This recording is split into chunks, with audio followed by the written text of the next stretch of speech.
Assalamualaikum warahmatullahi wabarakatuh. Silakan duduk. Terima kasih Ananda, siapa namanya terusnya?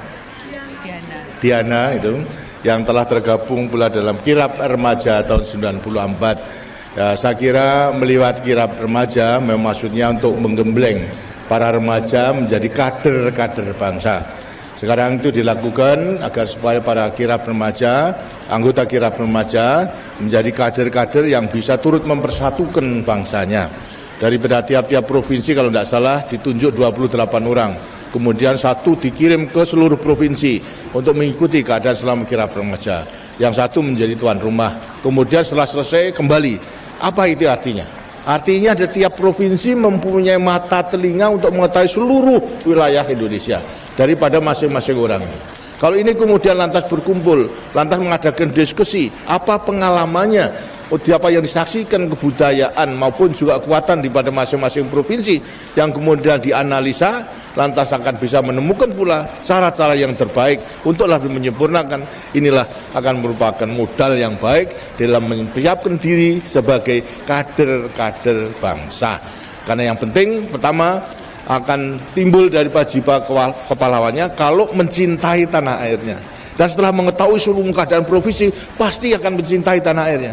Kalau sudah mencintai tanah airnya, tidak akan mereka melepaskan tanggung jawabnya sebagai pemuda untuk dapat mengabdikan dirinya kepada negara dan bangsa yang segera membangun. Apalagi kalau nanti dalam keadaan bahaya. Lebih-lebih dalam menghadapi globalisasi yang sekarang kita akan melakukan liberalisasi daripada perdagangan bebas untuk negara-negara berkembang tahun 2020, berarti 25 tahun lagi. Anak-anak yang nanti umur tahun 2020 berarti 25 tahun, berarti anak-anak remaja sekarang. Mungkin anak-anak pelajar sekarang. Anak-anak pelajar sekarang harus disiapkan benar-benar untuk mencintai tanah air, untuk mencintai produk dalam negeri. Kalau kemudian lantas di kelak kemudian hari ternyata dalam rangka mempersiapkan kompetisi bersaing dengan bangsa-bangsa lain kita masih kurang, arti kurang baik, kurang sempurna. Nah, untuk menghadapi banjirnya daripada barang-barang itu, maka hanya dengan mencintai tanah air, maka para remaja yang sekarang nanti akan hidup tahun 2020 akan menjadi benteng untuk mempertahankan daripada kelangsungan hidup negara dan bangsa. So, kalau daripada para pemuda nanti kesengsem kepada produk yang murah baik, tapi hasil di luar negeri hancur daripada bangsanya. Apa? Produknya tidak ada yang membeli. Kalau tidak ada yang membeli, pabriknya tutup. Lantas semua tidak bisa bekerja, tidak bisa makan. Nah itu. Inilah merupakan satu juga kekuatan yang harus kita siapkan. Jadi daripada semua pendidikan, lebih-lebih juga daripada perguruan tinggi, harus mampu mempersiapkan. Bukan kita curang, tidak, tapi kita menyelamatkan negara. Kita sekarang harus meningkatkan daya saing kita yang tinggi, dan pasti kita dapat, kita yakin. Tapi andai kata tidak, senjatanya adalah mulai sekarang adalah nasionalisme, mencintai kepada tanah air, mencintai pada produk dalam negeri, harus mulai sekarang. Jangan-jangan mulai sekarang sudah lebih cinta kepada produk import, itu sudah melatih diri yang kurang baik gitu. Sekarang harus betul-betul apa yang kurang baik, itu merupakan produk dalam negeri, harus kita beli, kita gunakan. Jadi itulah maksudnya agar supaya mencintai tanah air, berarti mencintai hasil rakyatnya sendiri, berarti mencintai rakyatnya sendiri, jangan sampai nanti hancur karena kita kurang mencintai tanah airnya. Dari situ peranan daripada wanita banyak gitu nanti untuk dapat itu, apalagi juga kebutuhan keluarga semua harusnya ditentukan daripada kaum wanita, daripada keluarga yang harus menentukan apa yang diperlukan gitu. Dan banyak sekali, karena itu siaplah. Jadi bekal untuk sekarang melewati kirab remaja itu sudah merupakan satu usaha yang baik, dan usahakan dan diterima. Sekarang merupakan tim dari tiap-tiap provinsi untuk terus-menerus mengikuti diskusi daripada perkembangan di berbagai daerah. Mengerti, Diana? Nah, terima kasih. Dan sekarang nanti daripada mari silakan. Dan B. Assalamualaikum warahmatullahi wabarakatuh. besar-besarnya. Akhirnya, wassalamualaikum warahmatullahi wabarakatuh. Terima kasih atas saran dan juga pandangan dan pendapat. Sungguh merupakan suatu saran yang baik, terutama mengenai pembangunan desa, agar supaya daripada desa yang masih tertinggal dan juga daripada rakyat yang masih hidup di bawah garis kemiskinan itu bisa teratas. Sebetulnya mengenai soal pembangunan desa itu bukan hal yang baru, itu daripada pelaksanaan trilogi pembangunan, ialah stabilitas nasional, pertumbuhan dan pemerataan. Pemerataan sejak semula daripada tahun pertama daripada pelita pertama itu sudah dilaksanakan. Ya, pembangunan diutamakan kepada pedesaan. Di sampingnya pertanian, kemudian industri, tapi pedesaan. Apa wujudnya? Ialah mengenai Enpres desa. Enpres desa itu sejak tahun pelita, sejak daripada pelita pertama sudah dilaksanakan, walaupun jumlahnya itu hanya sedikit, hanya 100.000 pada waktu, karena kemampuan negara tidak ada. Tapi maksudnya pada waktu itu 100.000 itu adalah mendorong supaya desa itu turut membangun. Jangan sampai ada satu desa pun yang tidak turut membangun dengan dorongan daripada Enpres desa dengan 100.000. Sekarang sudah menjadi 6 juta dari tiap-tiap desa. Itu juga sebagai dorongan. Ternyata desa yang baik itu adalah menggunakan potensi yang ada, bisa melipatkan 100.000 daripada Enpres desa itu, nilainya pembangunan karena segala sesuatu dilakukan oleh desa dan direncanakan, nilainya bisa 10 kali, 20 kali daripada desa tersebut. Ini yang kemudian menjadi desa yang maju. Tapi ada desa yang potensinya kurang kemudian masih tertinggal. Ini kita dorong lagi, tidak hanya dengan dengan 6 juta, tapi masing-masing desa dilengkapi dengan 20 juta 3 tahun untuk modal revolving. Tapi ada desa ternyata di Aceh itu hanya 50 keluarga. Nah, kalau 50 keluarga diberikan 20 juta, sebetulnya kan sudah banyak, kita dibagi aja sudah banyak. Nah, ini hanya kita berikan sekali saja, gitu. Tidak 2-3 kali. Dengan sekali 20 juta untuk 50 keluarga sudah bisa merupakan modal revolving untuk desa tersebut.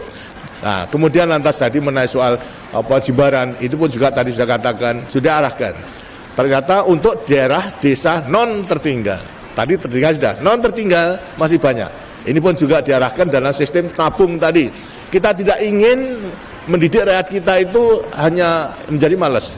Kita menolong, jangan diberikan ikannya, tapi harus kita berikan kailnya, supaya dengan kail itu kan terus-menerus bisa mancing ikannya selama hidupnya. Nah, itulah sekarang dengan sip tabungan dan pinjaman dan melakukan kegiatan itu bisa dilakukan. Itu membutuhkan pemuda-pemuda menjadi pendamping daripada masyarakat di daerah non-IDT yang memerlukan pendampingan tersebut. Tadi yang kedua mengenai soal pendidikan agar supaya bisa mewarisi nilai kepahlawanan. Yang penting memang daripada sistem pendidikan, terutama pembangunan jangka panjang yang kedua ini dah kita titik beratkan kepada peningkatan kualitas manusia. Kualitas manusia berarti sumber daya manusia melewati pendidikan yang antara lain yang penting juga agar supaya memiliki nilai-nilai kepahlawan, bisa mencontoh daripada pejuang, maka ajaran sejarah itu mulai harus diberikan. Dan rupa-rupanya ini kurang. Itu. Dari sekolah SD sampai kepada SMP kurang gitu. Pelajaran sejarah ini harus kita tingkatkan. Untuk itu dengan sini pula dengan sejarah ditambah nanti secara visual mengenai kesenian yang kemudian menggambarkan daripada sejarah perjuangan daripada manusia kita. Ini dengan sini akan mudah masuk itu kepada anak-anak itu. Dan sejarah-sejarah untuk mengenal perjuangan daripada bangsanya, sehingga mereka merasa bangga, oh saya ini adalah keturunan daripada pejuang pahlawan.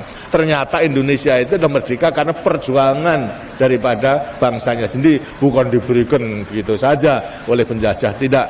Itu. Tapi kita betul-betul berjuang, berarti juga mengorbankan segala sesuatu, sampai sekarang kita bisa membangun dan sama-sama negara berkembang, akhirnya kita bisa mengambil peranan di organisasi internasional, apakah di ASEAN diakui, lantas di non-blok diakui, di APEC bersama-sama dengan negara maju pun kita diakui, karena kita memang sebagai bangsa yang dinilai mempunyai potensi yang cukup kuat. Gitu. Gimana? Ya tinggal satu ya, yang belakang nanti siapa? Di depan sudah ya, dari mana? Ya sudah, dari mana ya? Karang Taruna, ya. Assalamualaikum warahmatullahi wabarakatuh. Waalaikumsalam. Bapak Presiden, yang terhormat, sebelumnya perkenalkan kami terpanggil menghadapi tantangan tersebut. Di Jawa Timur, kami merupakan tim penggerak pembangunan di desa dan kelurahan mengantisipasi tantangan tersebut dengan menggerakkan usaha ekonomi produktif yang sampai saat ini telah berhasil dengan baik, apalagi diintegrasikan dengan program gerakan kembali desa. Bapak Presiden, rata-rata untuk pendapatan kami ini bisa bermanfaat bagi negara kami. Wassalamualaikum warahmatullahi wabarakatuh. Waalaikumsalam. Terima kasih bahwasanya Ananda sadar bahwasanya apa yang kita lakukan sudah ada hasilnya, tapi sebetulnya masih besar tantangan-tantangan yang kita hadapi bersama dalam mencapai cita-cita masyarakat adil dan makmur berdasarkan Pancasila. Seperti tadi yang dikatakan adalah lapangan kerja. Memang sejak semula sasaran yang kita tentukan yang sangat sederhana dalam meningkatkan kesejahteraan daripada rakyat apa? Cukupnya pangan, cukupnya sandang, cukupnya papan, lapangan kerja. 4. Pendidikan dan kesehatan sesuai dengan kemampuan. Sekarang pangan sudah bisa swasembada. Sandang di mana-mana sudah bisa. Bahasa kita ekspor. Papan mulai berjalan. Memang tenaga kerja yang merupakan tantangan yang luar biasa. Kenapa? Tiap tahun bukan kurang daripada tenaga kerja, tapi tiap tahun tambah tenaga kerjanya itu tidak sedikit tambahnya. 2,5 juta tiap tahun, sedangkan lapangan kerja dengan sendiri harus kita siapkan sama. Karena itulah ini hendaknya merupakan satu tantangan pula daripada para pemuda. Jangan hanya menunggu pekerjaan, jangan cari pekerjaan. Sekarang harus meng-create, menciptakan lapangan kerja untuk dirinya sendiri maupun juga untuk teman-temannya. Jadi jangan kemudian hanya ingin menjadi pegawai negeri, ingin menjadi tentara, ingin menjadi pekerja, tapi coba sekarang dalam rangka wirausaha menciptakan lapangan kerja sedemikian rupa sehingga ada penghasilan, kalau dapat juga untuk penghasilan teman-temannya para pemuda. Nah, ini yang merupakan satu tantangan yang memang katakan tadi tidak mudah, tapi harus kita lakukan. Gitu. Kalau jangan kita lantas sekarang dijiwai semangat kepahlawanan. Tidak boleh pantang mundur, tidak boleh menyerah, harus berusaha. Dan kalau bisa, kalau usaha betul bisa. Apalagi tekad bahasanya para pemuda tidak mau di kota, masuk ke desa. Di desa masih banyak daripada usaha-usaha yang harus dilakukan. Umpamanya sekarang ini adalah mana ada agroekonomi, agroindustri. Ya, sekarang ini daripada rakyat tani kita itu adalah hanya menghasilkan saja, kemudian dijual. Tapi negara-negara lain tidak hanya demikian, sudah menghasilkan kemudian diproses sampai dipak saja, kemudian nanti dijual. Nilai tambahnya tinggi. Ada pekerjaan tambahan untuk mengepak itu, untuk mengadakan pemilihan yang baik mana tidak, dan juga untuk pengepakan, transport dan sebagainya tambah itu. Nah, jangan seperti yang sekarang itu adalah pungut jual, tapi pungut kemas jual. Nanti dipungut dulu, kemas dulu. Nah, dengan dikemas artinya dibungkus dan sebagainya, kemudian baru jual. Ini nilai tambahnya tinggi, tambah lapangan kerja lagi itu. Nah, inilah harus menjadi tantangan. Termasuk pula daripada misalnya penggemukan daripada sapi, penggemukan daripada domba. Ini pun juga demikian. Kalau hanya begitu saja kemudian dijual, sapi kurus dengan dirinya nilainya rendah. Tapi coba tahan 4 bulan diberi makan yang baik. 4 bulan itu berarti berapa? Itu jumlahnya 3 kali 30 kali 4 120 kan? 120 hari itu berarti tambahnya kalau 1 hari bisa 1 kilo 120 kilo itu tambahnya. Kalau itu tambahnya itu berarti tiap hari itu adalah 1000 saja sudah berapa? 1 ekor. Nah, itu dengan dia itulah antara lain banyak pekerjaan. Sedangkan kalau itu dilakukan komposnya, kotorannya bisa untuk nambah pupuk di pedesaan. Untuk kompos tambah lagi daripada usaha. Jadi memang harus banyak tantangan dijawab. Jadi sebetulnya tidak kurang, tapi hanya belum ketemu saja barang jalannya. Untuk itulah agar supaya usaha dengan sebaik-baiknya. Saudara-saudara sekalian, maaf ya, ini artinya waktunya tidak ada. Saya kira sama-sama kita mengerti, dan saya percaya bahwa anak-anak semua para remaja itu tidak akan ketinggalan dalam mencontohi daripada teladan yang telah diberikan oleh pendahulu-pendahulunya sebagai pejuang. Untuk itulah agar semua terus berusaha dengan sebaik-baiknya dan menggunakan setiap kesempatan untuk selalu meningkatkan dirinya sehingga bisa akan menghadapi segala tantangan yang dihadapinya. Akhirnya saya sampaikan selamat bekerja dan selamat berjuang dalam mengisi kemerdekaan ini semingguan puas sehingga kita akan mencapai cita-cita kita. Terima kasih. Wassalamualaikum warahmatullahi wabarakatuh. Acara selanjutnya, Bapak Presiden Republik Indonesia berkenan mengadakan penjual pameran foto dan lukisan perjuangan.